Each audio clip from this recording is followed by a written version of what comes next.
How's it going out there, YouTube? My name is Jesse, and I am the curator for the Golden Age, and this is another... Lost Heroes of the Golden Age. Yes, this is Lost Heroes of the Golden Age, and this time... You've done this one before. Yeah, a long time ago. And you did it without me. Well, when I was doing Golden Age Spotlights, there wasn't a plan to have a voice. In fact, the idea of the voice didn't even come up until the first episode of Lost Heroes. But I wasn't really satisfied with the review I did, so I've gotten to a lot bigger one this time. Is Alias considered a tagline? I am not sure, because usually when it comes to a tagline, you say the name of the hero and then a description, but Alias isn't really a description, and it was Alias the Spider. And the fact that Alias appeared before the Spider, a lot of people thought Alias the Spider was his name, but if you read the issues, he's actually known as the Spider. So it's a little confusing. I don't know if it qualifies as a tagline, but it is the Spider. Now, I am doing archery characters for this month. Now, I did want to get started with this last month, or at the, last week, stuff came up. But we're still going to be able to get 4 archers in for the month of May before we start Timely month in June and DC month in July, like we've been doing. Oh, I know how much everybody likes the Marvel and DC character. Well, Timely. Not everybody in Timely became Marvel.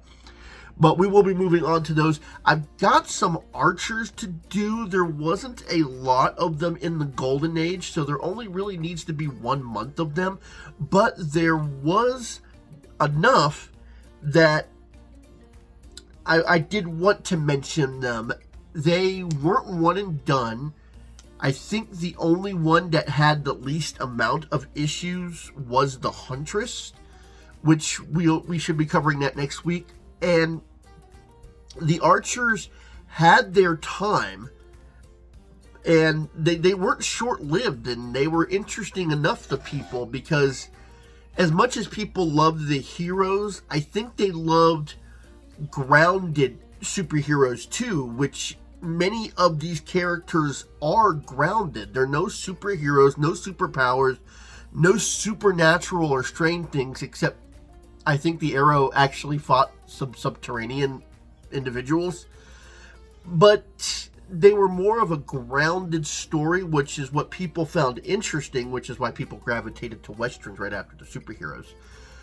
There weren't a lot, but there were a few, and that's why I want to cover these, because I find them interesting enough.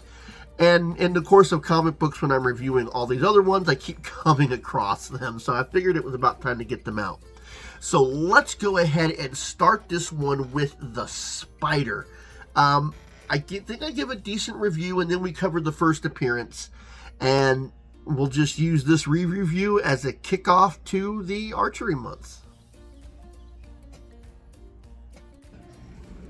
The Spider, Tom Holloway, first appeared in Crack Comics #1 in 1940. The publisher is Quality, and he's created by Paul Gustafson.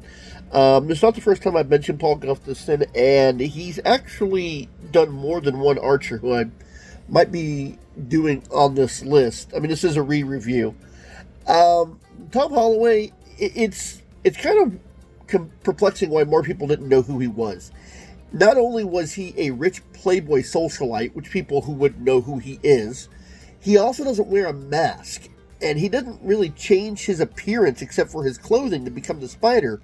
So why more people didn't know who he was is kind of weird. Now, when he dresses up as the Spider, he had a pretty standard outfit. There was a long sleeve yellow t-shirt, the blue boots with the Spider symbol on them, and in the first 7 appearances, he wore blue pants, but after that, he'd be wearing blue trunks, which there wasn't any reason to change into the trunks, except maybe they were trying to do more superhero-y, and trunks were very common, but the pants actually made more sense with the long sleeve yellow shirt. It kind of looked out of place to have shorts on with a long sleeve t-shirt. It didn't really fit. Now, on the last page of issue 16, somebody forgot that he was wearing a long sleeve yellow shirt and made a short sleeve yellow shirt, which actually fit the shorts a lot better. But there wasn't any reason to not have the pants anymore. It should have stayed with the pants. Now, by issue 3, he would add the valet-sized sidekick Chuck to his what he was doing. Now, it's interesting because in the 3rd issue, Tom was just like, well, how about that spider? And Chuck goes, come on, boss, I know you're the spider. And I'm like, yeah, you don't wear a mask. Everybody should know who you are. But everybody just kept referring to him as the Spider and not Tom Holloway. Now, he did use some arrows and he had a net that we saw in one issue. But what was very common in almost all the issues and what gave him his name was this spider seal. Now, in the very first issue, you'll see how it works. He would fire these arrows where the shaft would dissolve and be kind of like an extra added projectile, and would fire these spider, what was it, stamps? It would have a spider seal, and he would normally hit people on the hand when they were trying to grab firearms to be able to be disarming, and that was his signature. I think he was using trick arrows before any other archers were using trick arrows, because that's essentially what they were. They were firing a spider seal. Now, he did capture and sent to the police a lot of the criminals he was after, but on a couple of occasions, he did kill the villains. And I don't think it was his intention to go out there and kill them, but it was just a result of the situation, and it being a way where killing them was going to be the ultimate outcome. Now, one of the more interesting things was a customized car that he had called the Black Widow. This thing looked like a long, arrow-shaped, sleek sedan, and this thing was built like a tank. It had this curved grille on the front, and in the first appearance of this thing, it was going through the city so fast and so hard that it actually cut a car in half. Now, the Black Widow would appear in issue 7, which was also the last issue where the Spider would be wearing regular pants. Now, this thing was built like a tank. It was ultra strong. He even once had it bust into the police station to get him out of a jail cell that he got thrown into. Him being a vigilante didn't mean that he was always on the side of the police, even though he was arresting, bringing criminals to justice. You know how vigilantes are looked at to be just about as bad as the criminals that they go after. I mean, if you read Batman, you know how that's a very common thing. But this thing had the way it opened up in the top like a hatch, and sometimes Tom himself would be driving it or Chuck would be driving it. Now, the Black Widow and Chuck did not appear in every issue. They were along when it was needed. Now, the Spider he didn't go after superheroes. I don't think he went after any Nazis.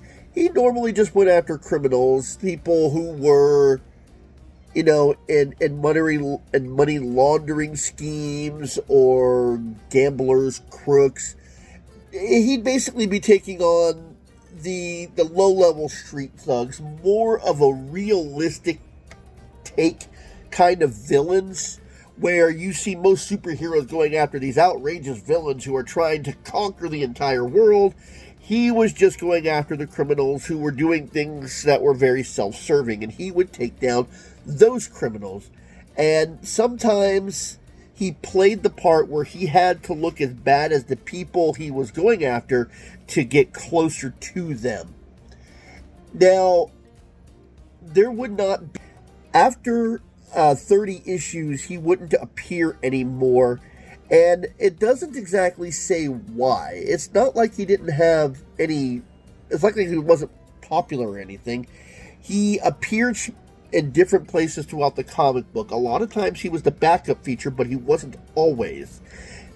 But he was never popular enough to be the featured a story or the featured cover. Now, he did appear on a lot of covers where, let's see, the Clock of the Black Condor owned the cover, and then him and some of the other people that would appear would have their faces in the side and their names under them to let you know that they were in the comic book as well.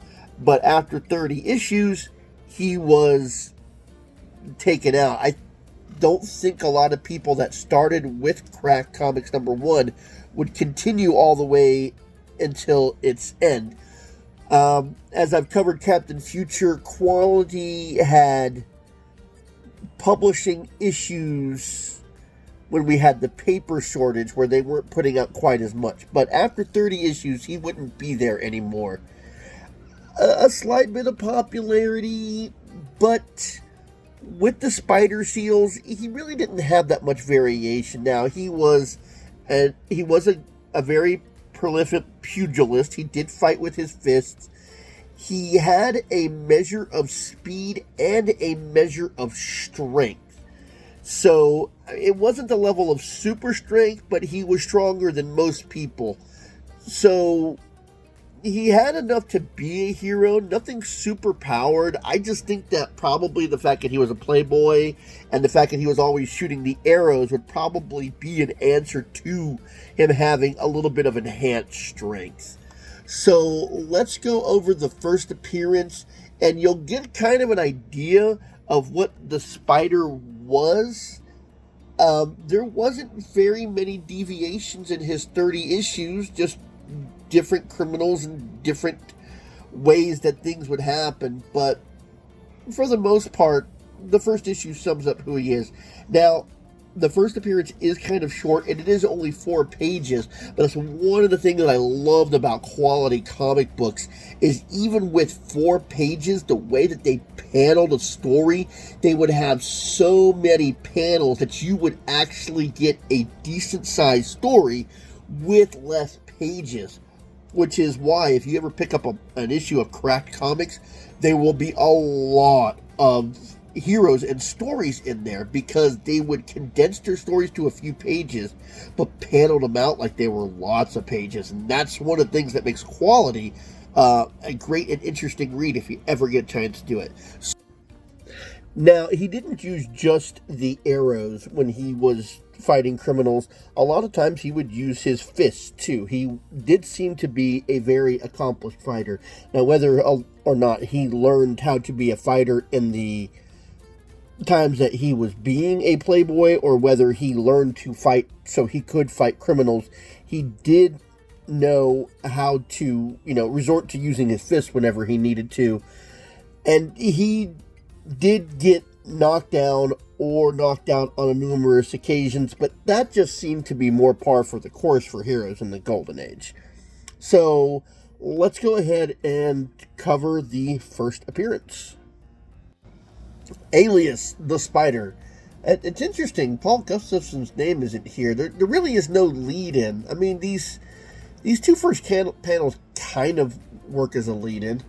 The reign of terror breaks out in the large city. Even the city's treasury safe is blown open. Jewelry stores are looted. An ocean liner is destroyed and a shipment of gold stolen. And numerous murders occur all in one night. The police are helpless and unable to find but a single clue, the sign of the cricket. And then we come to these people who are shooting arrows at a target. And he's reading. So, how much later is this? Because you're reading a paper of the crimes that all happened in one night. You can't be reading the paper that was going on the same day. News of the catastrophe reaches the fashionable sportsman club.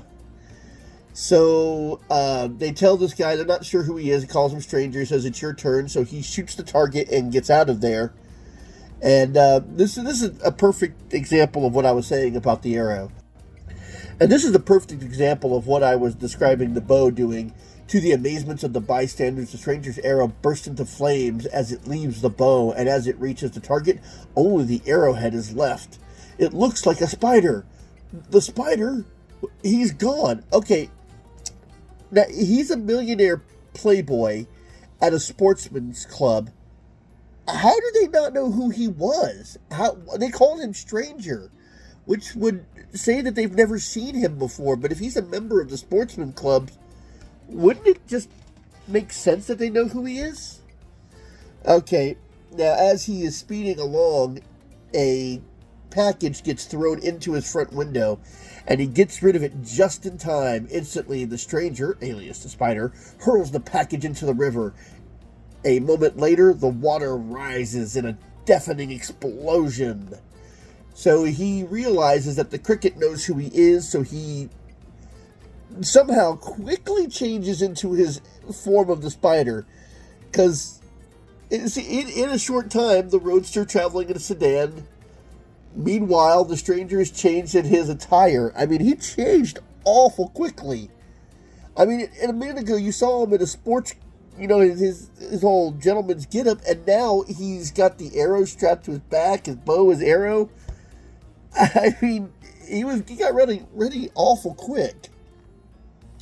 So he shoots to disable the car, and it crashes, and I'm assuming it kills everybody in there. Yeah, he really does kill people sometimes.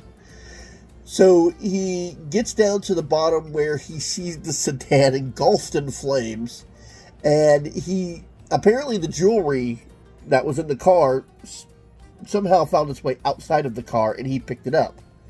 Where the clock strikes by the half hour, wearing a cloak of black at midnight. That must be the Empire Life Insurance building.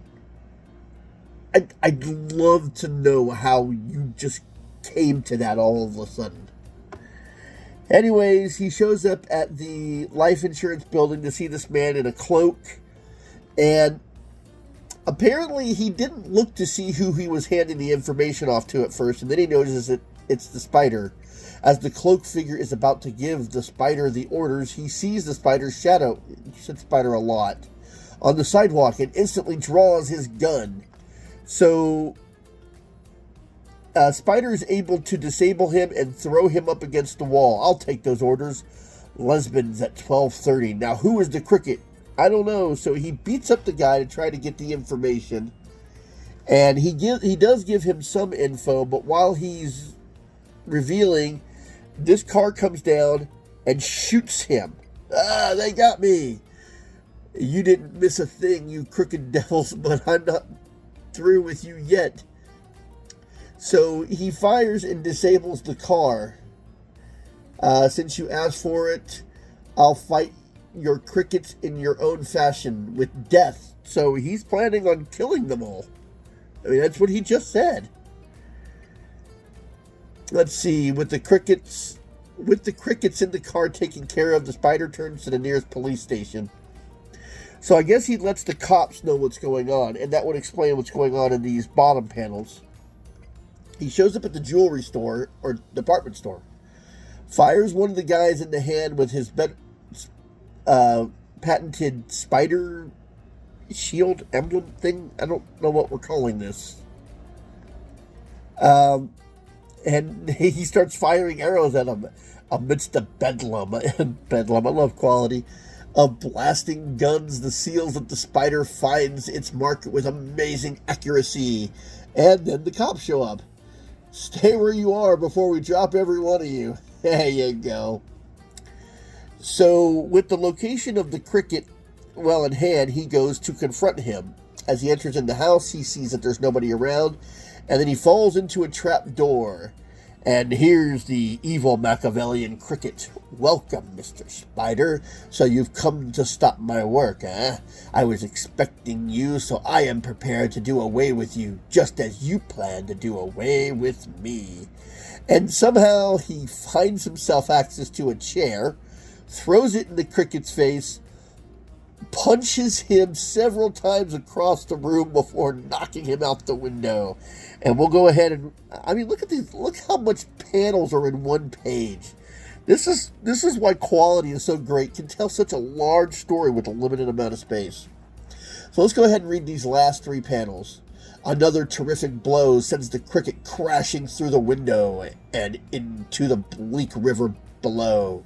As the spider is about to leave, he pauses for a moment to watch the circles on the black, cold water, the last trace of the cricket. Follow Alias the Spider in June issues of Crack Comics. So that must mean that this is the May issue and we're doing archeries in May. Oh, that I did not plan that. All right. That is the first appearance of the Spider. Forgot to shoot this earlier. I hope you enjoyed this. I hope you tune in for the other episodes for Archery Week. I got some more interesting stuff coming up. So until next time, I'll be seeing you.